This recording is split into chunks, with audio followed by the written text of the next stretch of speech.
So it's brilliant that we can all be here, get up close and comfortable, know each other's names, and do some networking.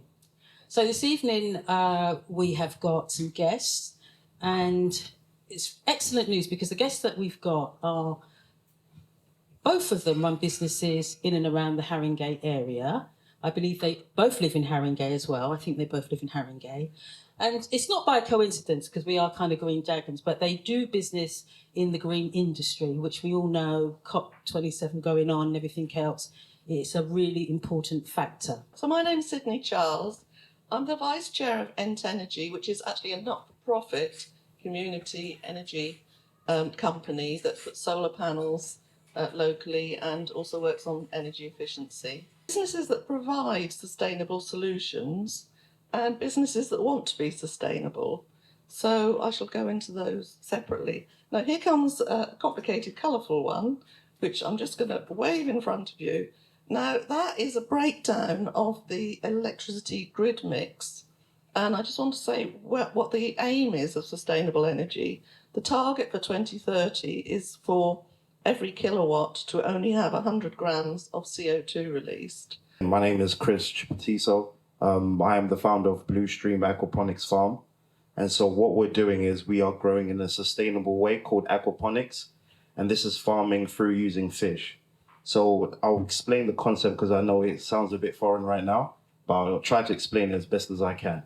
So what we do is we are able to use what we call fish. So we use, at the moment, we're using goldfish. We can use tilapia fish, or we can use lobster fish or lobsters, or any type of fish that you would like to use.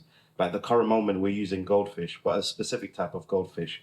And so what we do is we have all the water in the fish tank, and then it's pumped through what we call biofilters.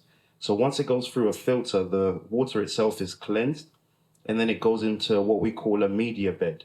Now, when it goes inside the media bed, it goes through a process called flood and drain. And when it goes through the process called flood and drain, not only does it oxygenate the water, but the water then passes through to the plants. So now the plants themselves are all in what we call a soilless gully system. So the roots of all those plants absorb all that water, but inside that water contains a very high nutrition for the plants themselves. And so once the plants absorb all the water, it actually cleans the water, thereby allowing the fish to use it again. So it's all in a closed circle system. So even though I do a few things around green, you had some jargon in there that I was thinking, I wasn't quite sure.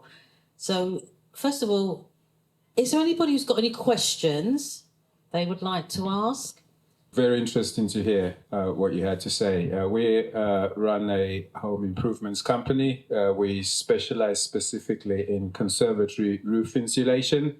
So most of our customers have an existing conservatory that's not thermally efficient, and our products insulate it to enable them to actually use it as a room all year round. So we use a lot of insulation, which is green, saves them on energy, and is thermally efficient.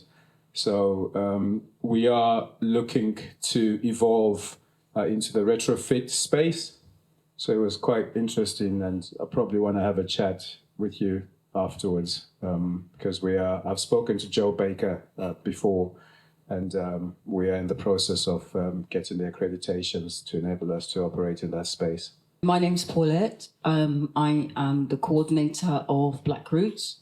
Black Roots is a growers enterprise, so we grow food at Walls Lane and Pastor Gardens. We are in the process of developing a new project in Wood Green called Eat Wood Green, which will be a growing space that's going to sit on top of the car park. Some of the food that we grow wouldn't necessarily grow in this country.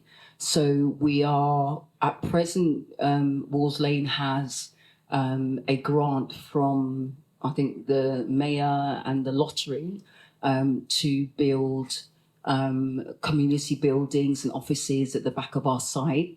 And we're trying to look at how we could use alternative energies to to raise the heating levels in some of our greenhouses, because if we keep the greenhouse at 15, then we know that the plants won't perish throughout the winter. My name is Annette, and I spoke with Sydney before we got started, and we were powdering our noses. It's not so much a question, but kind of picking up from what you're saying. So I have two things that I do. One of them is working with a company who is actually a green company, and they're basically all about helping people save money on their household bills. And so when Sydney and I spoke, I realised how much sort of in alignment we were. Congratulations, that's a huge success story. I just wanted to clarify one point. I have been to lateral farming, which is based on the same concept, where the plants grow, but they don't grow on soil. Yeah. Does your plants actually grow on soil? No, so they don't grow in soil. Okay. Yeah. Okay. Imagine there's holes in your drains and you've got plants there that are suspended in water. So it's just like that. But the reason why we do that is because there's an oxygen level that comes through for the plants. So that allows it to grow even more. And so by doing that, we actually grow twice as fast. I'm a taco business, and some of my products, I have to import them from Mexico. Right. So okay. I keep wondering if I can do my own harvesting here. And now that I hear you, Yeah. I would love to be able to produce my own stuff. So you said that everything is able to be produced through this aquaculture thing. Yes, through the aquaponics. Yeah.